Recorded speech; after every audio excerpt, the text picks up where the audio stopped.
This is the Kenra Dry Shampoo Hair Powder.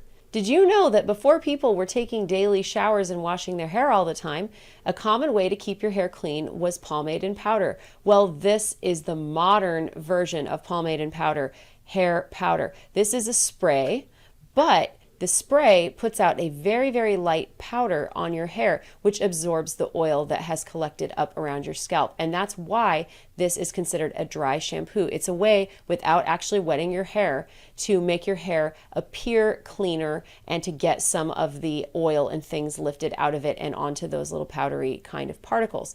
You will not notice powder falling all over things. It doesn't leave residue all over the place. It really does just stay on your hair.